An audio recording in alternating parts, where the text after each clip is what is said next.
Grizzly, this is Dodge Star. See you out. Dodge Star copies all. Go ahead. Message to Observer Alpha 3 rounds.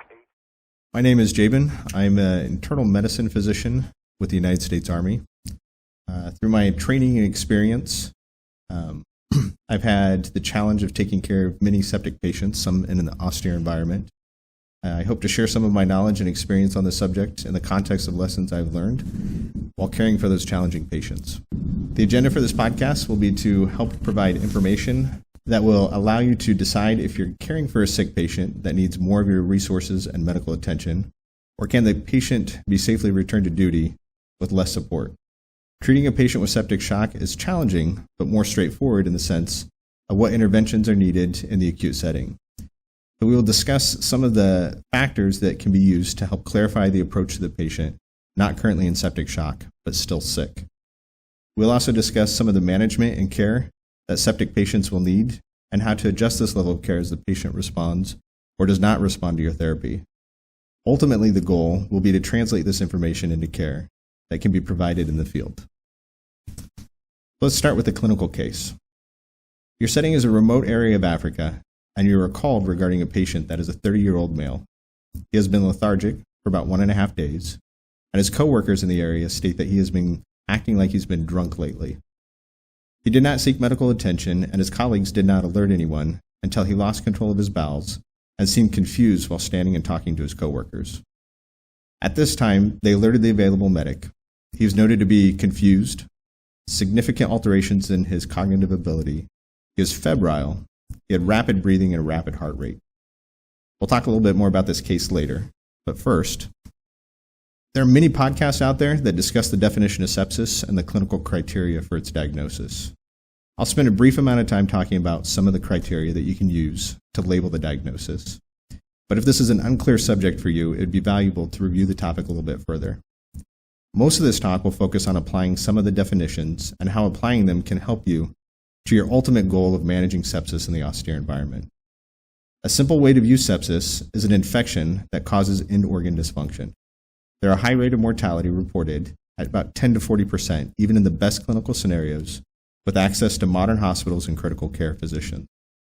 One way to approach this topic is to think of your patient on a spectrum, with not sick on one side and death on the other. The challenge will be deciding how far along the axis your patient is and how rapidly is their condition changing. If your intervention is not working and the condition worsens, the patient can progress along the spectrum and become more challenging to treat. Some current thoughts on sepsis are leaning away from defining sepsis in stages. In the austere environment, defining the degree of sepsis will help you develop your care plan. There's a lot of debate on this subject, and there are several tools that you can use to assist in making this judgment call. In medicine, if there are multiple tools and calculators to attempt to address a topic, it usually means that there's not one good answer. So let's talk about ways to identify sick patients and how the available tools and calculators can be used to augment your clinical judgment. Start with, is the patient sick or not sick? Which side of the line do they fall on? Some ways to do this is to look at the patient and get a first impression of their clinical condition. Vitals are easily obtained and a good way to start to answer this question. If labs are available, they can be utilized to help shape the clinical picture. A combination of labs and vitals have been used to define sepsis and construct algorithms to help identify patients that might have increased risk of mortality. We try to use these tools to assist in the judgment call, and we will talk about some of them in the next few slides. If you're deployed with a soldier and know them well, the battle buddy says he just doesn't look well, don't hesitate to continue your evaluation with your clinical concerns despite normal vitals at the time of you examine your patient. Using vitals and labs, we can decide if the patient meets SIRS criteria. SIRS stands for Systemic Inflammatory Response Syndrome and is defined 2 or more of the following criteria: temperature greater than 100.4 degrees Fahrenheit or less than 96.8 degrees Fahrenheit, a heart rate greater than 90 beats per minute, respirations greater than 20 a minute, a low PaCO2 of less than 32, a leukocyte count greater than 12,000 or less than 4,000, or if there's band cells with greater than 10%. Without the ability to obtain a leukocyte count, it is possible to miss the diagnosis of SIRS in a patient if only one of the other criteria is present. However, when asking yourself if the patient is sick, and you're finding one or more of the above criteria, you should have increased suspicion of the presence of an illness that could progress to sepsis or septic shock. SIRS is often, but not always, present in sick patients, and keep in mind that it can also be present in healthy patients. So use it to augment your clinical evaluation. If you establish that the patient appears to be sick, you support your clinical suspicion by taking vitals, and the vitals indicate that SIRS is present, or despite SIRS not being present, the patient still appears ill. Your next step should be to evaluate for possible infection.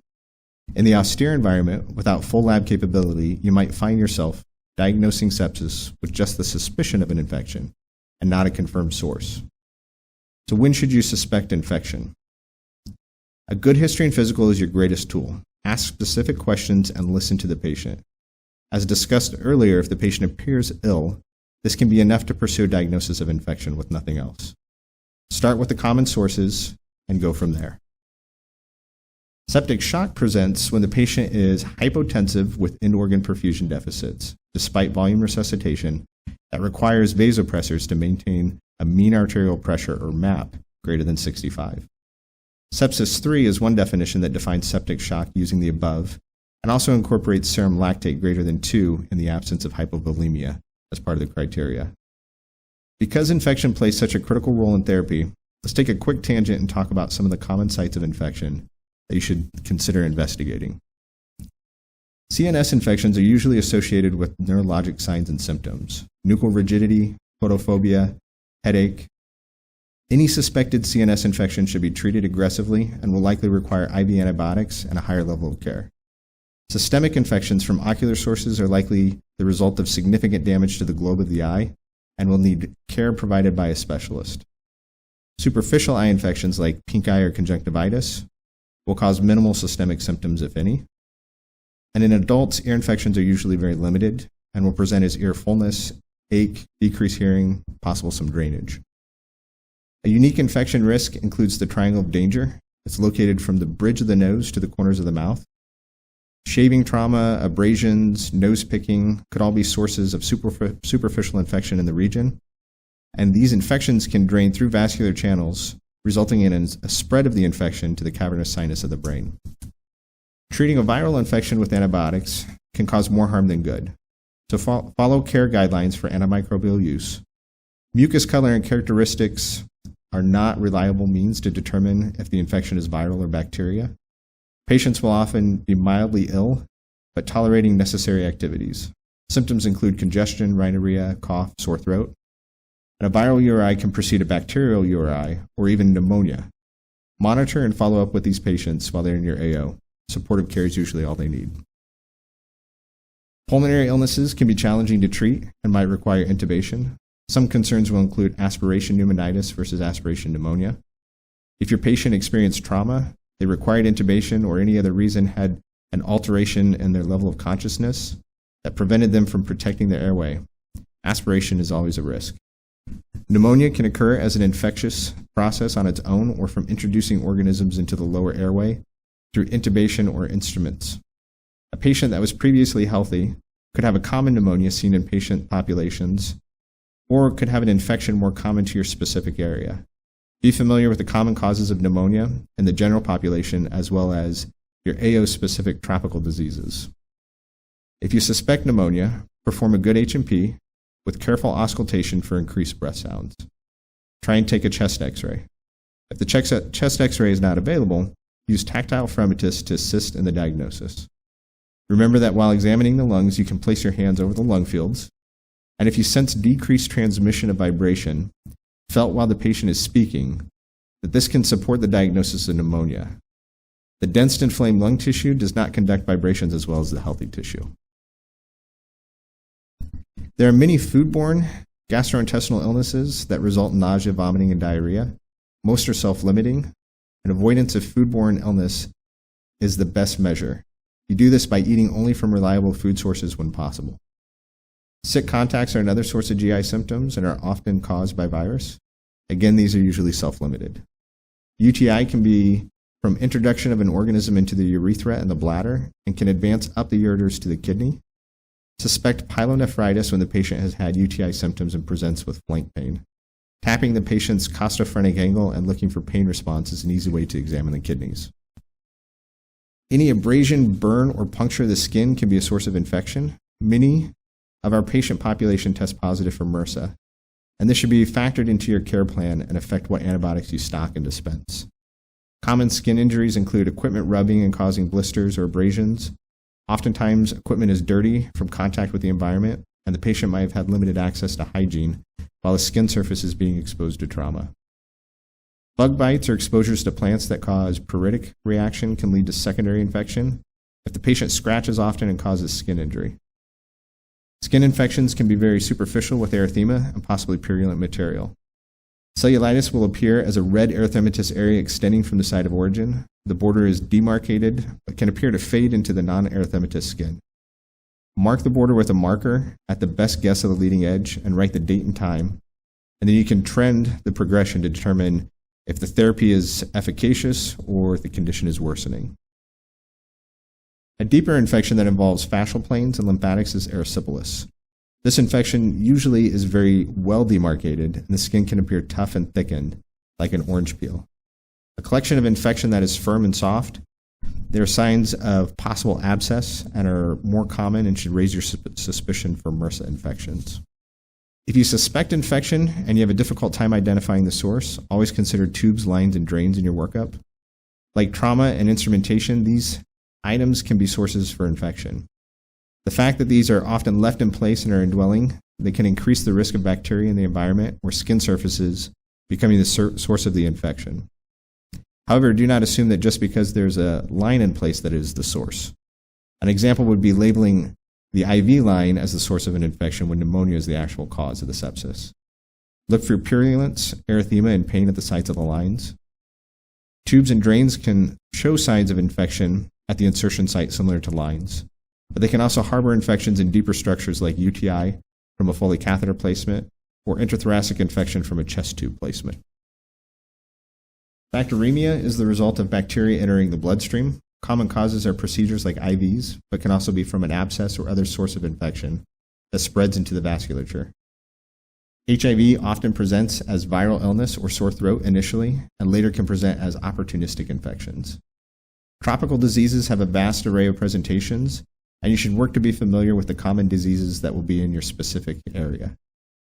It will likely be too difficult to learn all of the diseases in all of the regions of the world, but study and make cheat sheets for significant diseases that you might encounter. All trauma will increase the risk of infection. Skin and mucosal surfaces act to keep environmental bacteria out of the body and to keep bacteria that is supposed to be in and on the body in their respective and appropriate places. When these barriers are broken down from abrasion, burn, or penetrating trauma, sepsis can rapidly develop. Penetrating trauma into the abdomen can cause gram-positive organisms on the surface of the skin to enter into the abdomen. This mechanism of injury can also cause direct damage to the bowel or cause enough blood loss that results in bowel ischemia that can cause the gram-negative and anaerobic organisms that make up the normal GI flora to be a source of infection. The projectile that caused the trauma can also have bacteria present on it and result in inoculation of organisms into the patient. Instrumentation also falls into this category. If the patient has undergone any procedures and is currently healing from the procedure, this could be a source of infection and should be considered. Performing the procedures in a sterile, controlled environment reduces the risk, and that is why hospitals use operating theaters that have controlled access. In the deployed setting and in the field, less than optimal conditions are the rule, more so than the exception. So getting back to the clinical case, when the patient arrived to the aid station, he was very sick. He appeared sick. His vitals were 96/60 blood pressure, heart rate of 122, temperature of 101 degrees Fahrenheit, and respiratory rate of 26. His vitals met SIRS criteria, and we suspected an infection and confirmed it with a rapid malaria test. The patient met the definition of sepsis. But how sick was he? There are actually criteria and scoring schemes that we can use to help identify illness severity. Some require more data in labs, while others require simple evaluation of the patient at the bedside. Remember that all of these tools are used to augment your clinical judgment, not to replace it. The QSOFA score is a bedside prompt that may identify patients with suspected infection who are at greater risk for a poor outcome outside of the intensive care unit. It uses 3 criteria, assigning 1 point for low blood pressure, high respiratory rate, or altered mentation. Note this requires no laboratory equipment for the evaluation, and a score of 2 or more points is associated with a greater risk of mortality. PRECEP, or the Pre-Hospital Early Sepsis Detection Score, utilizes part of the SIRS criteria, which we discussed earlier. It adds oxygen saturation and blood pressure while removing the lab component of white blood cell count. An elevated temp will give 4 points. A low temperature gives 1 point. Elevation in heart rate is assigned 2 points, as well as low oxygen saturation and a low systolic blood pressure. Rapid breathing is assigned 1 point. A score of greater than or equal to 4 suggests sepsis. So how do we treat septic patients will depend on how far along the spectrum these patients are. The core treatment plan for sepsis includes identifying the cause of the infection, possibly gaining control of the infection by performing an incision and drainage, or I&D, or removing the infected lines or other source of infection. Antibiotics should be given early and must cover the suspected organism that is causing the sepsis. If a source cannot be determined and bacterial source is suspected, use a broad-spectrum antibiotic. Improvement in vitals and symptoms should be seen in the first 24 hours. If not improving clinically, the first step would be to broaden the spectrum of antimicrobials and continue to evaluate for a source. IV fluids should be crystalloids. Use normal saline, LR, or isolite. Avoid colloids. And blood products are not recommended for sepsis management. Remember that sepsis is a vascular leak problem, and it's not a hypovolemia problem related to blood loss. A number to shoot for your IV fluids is about 30 milliliters per kilogram given over the first 3 hours. The intent of the IV fluid administration is to maintain a mean arterial pressure greater than 65 and a urine output of at least half a milliliter per kilogram per hour. The urine output per hour is an average over time, and it should be evaluated very frequently. Telemedicine consults should be utilized early. In the hospital, a team of providers see the patient. If they get admitted to the ICU, they will be followed by a critical care physician, possibly a nephrologist, an infectious disease specialist, respiratory therapist, nurse, pharmacist, and possibly more. While in the austere environment, the patient might require all of these services, while you're the only provider and you're not fully trained in these specialties. The solution is telemedicine, and making telemedicine consults early is always a good idea. Austere environment considerations for a sick patient. Antipyretics can improve the patient's symptoms, but can blunt physiologic response. This could be an early indicator of worsening condition, and it might be worth considering holding these agents for the patient in the first 12 to 24 hours. If you determine that there is an infection present and they have greater than 2 SIRS criteria, the patient is septic by definition, and antibiotics would be indicated if you suspect a bacterial source. If the patient is tolerating PO and oral intake, it is possible to treat with oral antibiotics and monitor for 24 hours for a response. Plan for close follow-up, either in person or over communications if the patient can be returned to duty. Treat early to prevent progression. And an example of this would be if you see a slowing of urine output, you should address this issue before it falls below the minimum level of that half a milliliter per kilogram per hour. Austere environment considerations for the very sick patient. If this patient is in your immediate area, but not held at your aid station, you should develop a plan for monitoring the patient's urine output, their cognition, their vital signs, or any pertinent available labs that you can get. This could mean that you go to them every couple hours, or you have them check in before meals, as long as there's a schedule that's kind of set up for the patient to follow. This all kind of depends on how ill the patient appears. If you start with frequent checks and decide that the patient appears stable, you can increase the interval, or if the patient appears to be worsening, you can shorten the interval of times between checking on them. It might seem that all patients with sepsis should be evacuated or held right at your aid station, but you yourself have probably had an infection with fever and tachycardia, but still performed your duties while being septic. A patient in this category should be monitored closely, utilize scoring systems to determine severity, engage telemedicine early, and reevaluate frequently for change in the condition. One early indicator for progression of disease is lactate. A lactate greater than 2 can indicate sepsis physiology that occurs at the cellular level and precedes any changes in the vital signs. Occasionally, patients diagnosed with sepsis have normal lactate levels, so use this in conjunction with your clinical picture. If you have the ability to monitor lactate, it can also be used to direct your therapy. You can give IV fluids and perform interventions with a goal of normalizing the lactate level over time. There are point-of-care lactate monitors that are battery-operated, field-hardy, and lightweight. Could consider using these in a far-forward environment with no other lab capabilities. You also want to monitor and trend vitals and use these trends over time to change your care plan as needed. Use the available scoring tools to estimate the severity of the patient's condition. Another consideration is gaining IV access early. This can be a simple move that is nearly impossible while the patient is crashing. An IV site can be bandaged to protect it while the patient performs light duties and goes about their business. Even an IO obtained with relative speed isn't as fast as an IV already in place. Be sure to protect the site and use hygiene practices that reduce the risk of IV site-related infections. Treating the very sick and dying in the austere setting. The key element to this is the further to the right on the spectrum, the more difficult it is to treat the patient and move them back to the left. Preventing progression of sepsis to septic shock is far easier than reversing septic shock. Treat early to prevent progression. You'll want vascular access early to administer IV fluids and antibiotics. You're going to continue to monitor and trend the patient data. Give IV fluid boluses as indicated. Use an anticipatory care plan. Pre-calculate medications, pre-stage airway equipment. Your greatest resource is your medical knowledge in this situation. So take advantage of addressing these issues when you're fresh and not in an emergency situation.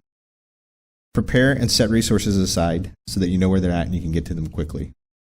If you have medically trained team members that can help discuss if-then care scenarios and anticipate roles in the event of an emergency. If you're the only medical provider, identify assistants that can contribute to care and discuss roles in the event that you will need immediate assistance and have little time to react or explain. If you have limited IV fluids, plan to use them early. Exhausting your supply of IV fluids early versus saving them for a crashing patient is kind of a tricky balance. Use your IV fluids if you need to improve perfusion and reverse the effects of end organ dysfunction that is associated with hypoperfusion. Saving your last bag of crystalloids until the patient is in septic shock will just make treating shock even more difficult. Prevention is always better than trying to treat. If the patient can tolerate PO, maximize oral intake to maintain intravascular volume, and develop a tentative care plan for evacuation or try to evacuate the patient to a higher level of care.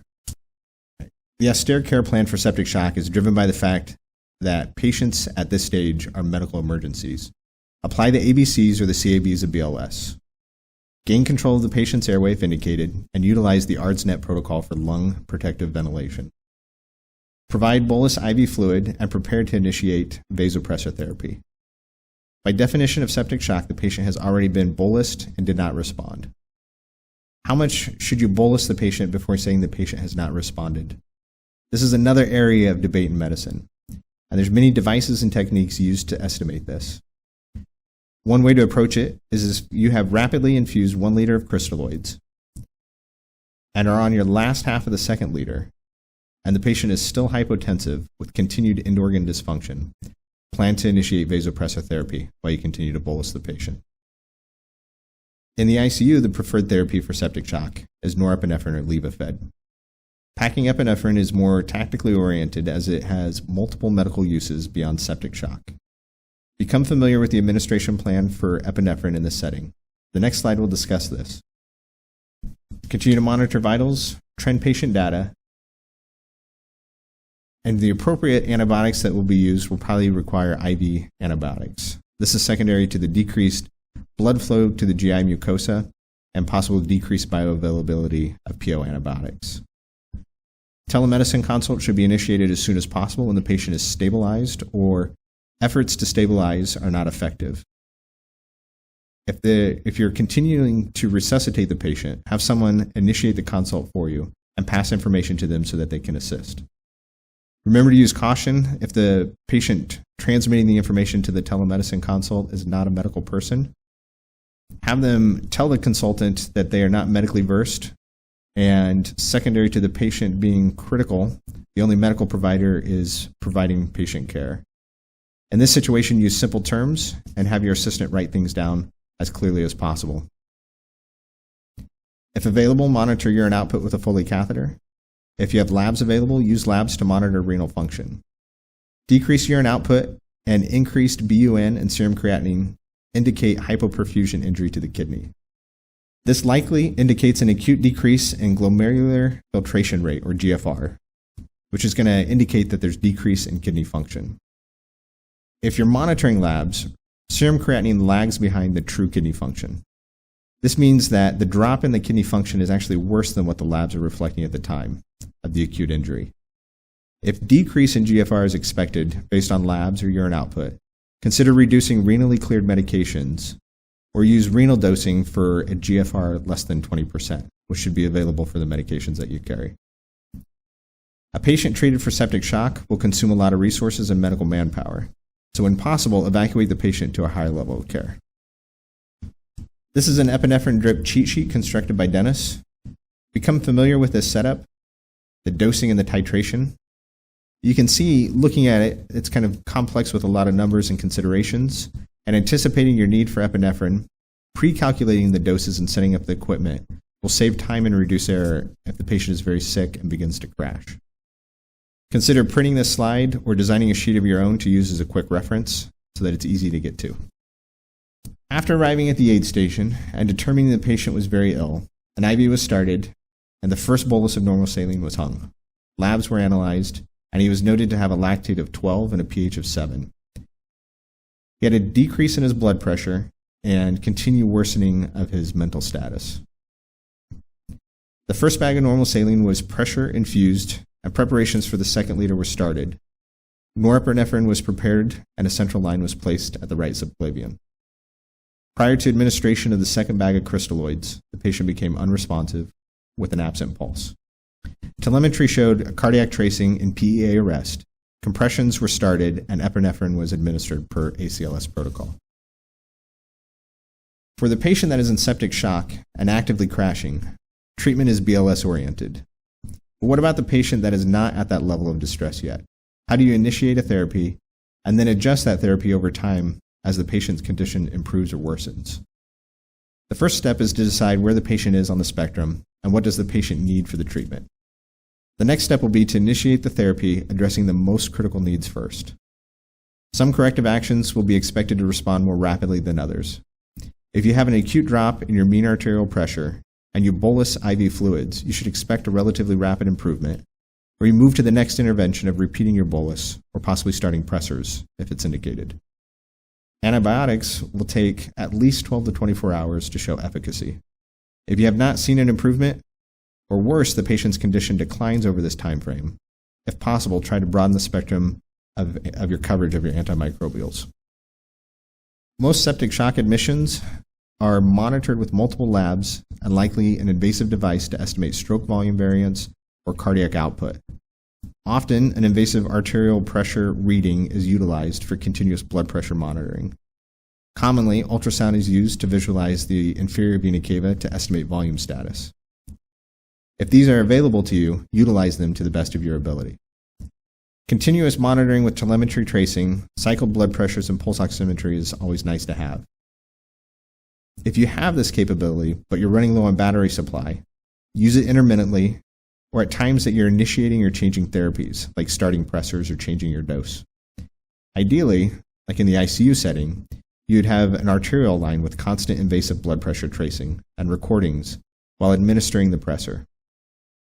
Use your non-invasive measurements with frequent cycles to plot trends, and plotting the trends, use this to guide your therapy over time. Renal labs include electrolytes and GFR calculation. If you have these labs, remember again that the labs will lag behind the true value or the true function of the kidney. Without labs, you can utilize urine output. Remember that it should be about 0.5 milliliter per kilogram per hour. Giving diuretics does not improve the GFR and does not improve the clinical outcome. So avoid using diuretics and just give more fluids if the patient's not putting out enough urine. If trending the white blood cell count is not an option, replace this with following fever curve and plotting it over time. A single elevation in temperature means less than if you look at your Q1 hour temperature trend. Stroke volume variation and cardiac output are being used to determine if the patient needs more IV fluids. One way to determine if the patient's hypotension would respond to volume infusion is to perform a straight leg raise test. Simply take a blood pressure with the patient supine and level. Now have someone hold both of the patient's legs above the level of the rest of the body. The idea is that the venous blood pooled in the lower extremities will be returned to the central vasculature, and if the heart rate and blood pressure improves, this would support the idea that the patient would benefit from more volume and continued IV fluid infusions and boluses would be indicated. Coming back to the clinical case, after about 40 minutes of attempted resuscitation with CPR, airway management, and epinephrine, there's no return of spontaneous circulation, and the patient was pronounced dead. Earlier interventions could have improved the patient's chance of survival.